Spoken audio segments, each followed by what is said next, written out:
Enzo Recto, kalaban ang katiwalian at kasinungalingan, kakampi sa katotohanan at kabutihan. Ito pa, mga kabunyog, ito pa. Isa pa itong aabangan din natin. Kasi ito naman, galing naman ito sa DOJ. Announcement naman ito ng DOJ, mga kabunyog, mga kababayan. Itong sa DOJ naman, sabi ng Department of Justice, kakasuhan na rin nila, Department of Justice ito, mga kabunyog, yung mga nagpatakas kay Bato de la Rosa. Ayan, ito. Ano na naman to? O sabi dito, DOJ, anyone who helped Bato escape may face charges. Ayan, mga kabunyog, kahapon lang itong lumabas balitang ito. Yung mga tumulong kay Bato na makatakas ay haharap sa patong-patong na mga kaso. Yan, mga kabunyog, mga kababayan. Sir Adrian Ayalin po, ABS-CBN. So yung binanggit nyo na any person who helped escape may be held liable. May detalye po ba tayo dito? Ilan yung tinitingnan? Ni-narrow down po ba ito? Doon sa mga huling nakasama, ano po yung pwede nyong maidagdag pang detalye, sir? Sa ngayon, wala na muna akong may dadagdag. No? Yung specific actions, hinihimay ng ating panel. No? And as I stated, yung coordination and discussion namin with the Office of the Ombudsman, together with their own findings kung paano ipupursue yung pag-prosecute nung obstruction of justice case, no? Sa tingin ko, hanggang doon na lang muna kami ngayon. Nag-narrow down ba yan, sir, na up to the last moments na nakita in public si Senator De La Rosa with Senator Robin Padilla, or parang tinitingnan siya pangkalahatan generally? Tinitingnan to pangkalahatan. Tinitingnan to pangkalahatan. Na yung mga actions ba, nung simula pa lang, di ba? Ito ba ay planado? Mas malaking plano? Di ba? Nilagay siya sa protective custody? Ito ba'y kasama sa plano? Yung pagsasalita ba or yung pagsasabi ba na under attack? Yung pagsasabi ba na lockdown ng Senado?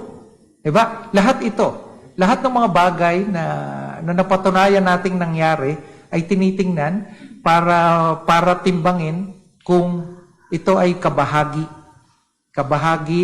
nung tinatawag natin na obstruction of justice. Kaya yan, mga kabunyog, mga kababayan, yan na. Galing po yan sa Department of Justice.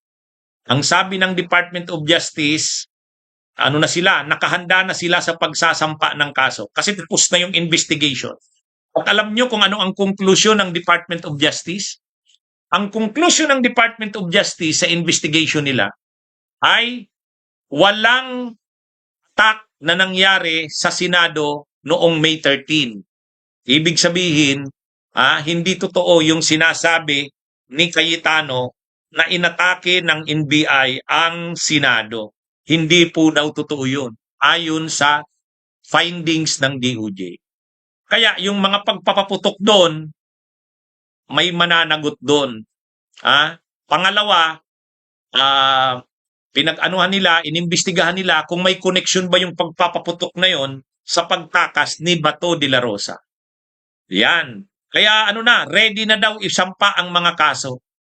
Kung may sasampahan ng kaso sa pagtakas ni Bato, siyempre Padilla yun. Si Padilla yan, mga kabunyo. Si Padilla.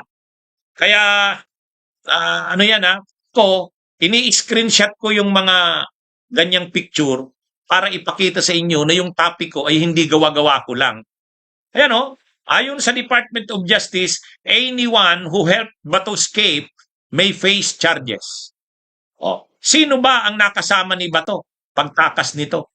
Ay siyempre itong si Robin Padilla. Ang palusot niya ni Robin Padilla, hindi naman daw niya alam na tatakas yun. Ang sabi lang daw sa kanya nung pauwi na siya, "Pre, pwede bang sumabay sa'yo?" Kumpare niya daw si Bato, pinasabay niya. Pero hindi niya daw alam na tatakas ito. Binaba niya daw sa Makati. Ay, mababaw. Shallow na palusot yun. Shallow na palusot yun. Ha? Tell that to the Marines, Robin Hood Padilla. Di ba? Oh. At sino pa dyan ang involved? Ang kasama niya ni Bato, yung uncle niya yata eh. Kasama niya yung uncle niya dyan. Saka yung chief of police ng Pasay. Yun yung mga pinadalhan ng sugpina dyan eh. Ha? Yung chief of police ng Pasay kasi parang nag-escort pa eh. Parang nag-escort pa. Pangalawa, yung uncle, yung tiyo ni Robin Padilla, nag-assist daw diyan, nag-back up. Oh, yan yung mga kabunyog, mga kababayan. Ha? Ano ito? Kaya anyone who helped Bato escape may face charges. Yun talagang na-involve si Padilla kasi siya yung kasama ni Bato pagtakas. Pangalawa, may backup na sasakyan sa tiyo yata ni Padilla yon. Pangatlo, may backup pa, may escort pang yung chief of police ng Pasay. Sila yung pinagpapaliwanag diyan eh sa pagtakas ni Bato. At ang isa pa, yung staff ni Padilla. May staff si Padilla na dating babae, dating official sa military. Yun, nag-assist din yun. Yun ang mga sangkot. Jane, ano ba yun? Ang apelyido nun? Ano yun? Yun ang mga sangkot dyan. Sa yan yung mga inimbestigahan. Ang alam ko, yun ang mga inimbestigahan. Si Padilla, yung tiyo niya, yung chief of police ng Pasay, at saka yung isa sa mga staff ni Padilla na babae na dating military officer. Hindi ko na lang natandaan yung apelyido. Pero parang Jane ang pangalan nun eh. Yan yung mga nag-assist. Kaya ito mga kabunyog, mga kababayan, Siyempre, si Padilla ay si Cayetano at saka si Mau Aplasca mai-involve din dyan. Kasi kung mapapatunayan na yung nangyaring putukan ay bahagi ng pagpapatakas kay Bato de la Rosa, yun, sangkot si Cayetano ngayon at saka si Mau Aplasca. Kaya sabi ng DOJ, lahat ng mga tumulong sa pagpapatakas kay Bato ay mananagot. Ngayon, yung depensa diyan ni Cayetano, ang depensa ni Cayetano diyan, hindi naman daw nila alam na may warrant of arrest na, hindi naman daw nako-confirm, mali.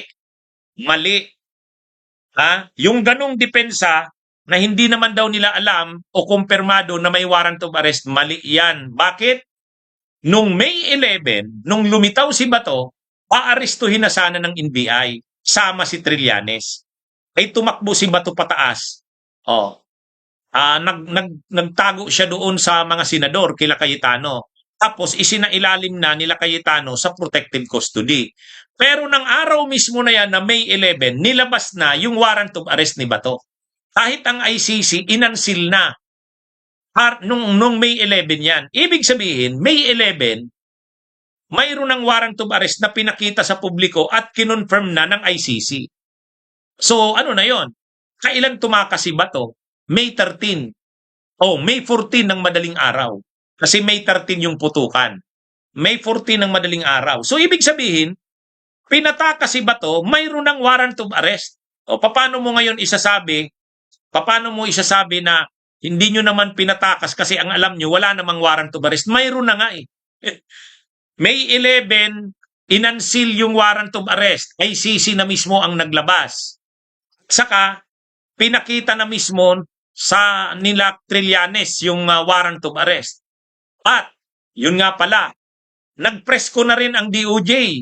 Nagpresko na ang DOJ na kumpirmado na mayroong warrant of arrest. So lahat yon, lahat ng indications na yon, mali yung sinasabi ni Cayetano na wala silang alam na may warrant of arrest na.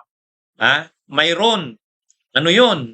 At saka, hindi naglabas ng TRO ang Korte Suprema. Hindi naglabas. Di ba? So ito na mga kabunyog. Ito na yung sitwasyon ngayon. Kaya yung sinasabi ni Cayetano na hindi naman nila alam na may warrant of arrest, palusot pa ni Cayetano. Nung araw na tumakas si Bato, May 14 ng madaling araw, alam na ang warrant of arrest, kumpirmado na. Kasi, nung May 11, nung aarestuhin sana si Bato, nung bigla siyang lumitaw sa Senado, pero tumakbo siya pataas, tumatakas siya sa mga NBI na aaresto sa kanya, pinakita na ni Trillanes nung May 11 yung warrant of arrest. Aside doon, ng mismong araw din na yon, naglabas na ng statement ang ICC na inansil na yung warrant of arrest. Pangatlo, the following day, May 11, May 12, o May 30 na ba yun, nag-press con ang DOJ. Pinakita nilang mayroon na ngang warrant of arrest. Confirmed na. Pang-apat, nung May 13 din na hapon, naglabas ng desisyon ang Korte Suprema, hindi sila nag-issue ng TRO. Hindi sila nag-issue ng TRO. O yan mga kabunyog, mga kababayan. Kaya wala. Kaya nga tumakas si Bato May 14 kasi walang TRO ang Korte Suprema na nilabas. Pero may warrant of arrest na. Kaya mali yung sinasabi ni Cayetanong, hindi nila alam na may warrant of arrest. Sinungaling yun. Kaya yung pagpapatakas kay Bato, hindi mo na pwedeng sabihin, hindi naman namin alam na may warrant of arrest na. Alam nila yun. Kaya mananagot sila ngayon. Magandang araw sa inyong lahat. Mabuhay po tayo. Bunyog, bunyog, halikan na kasama ka.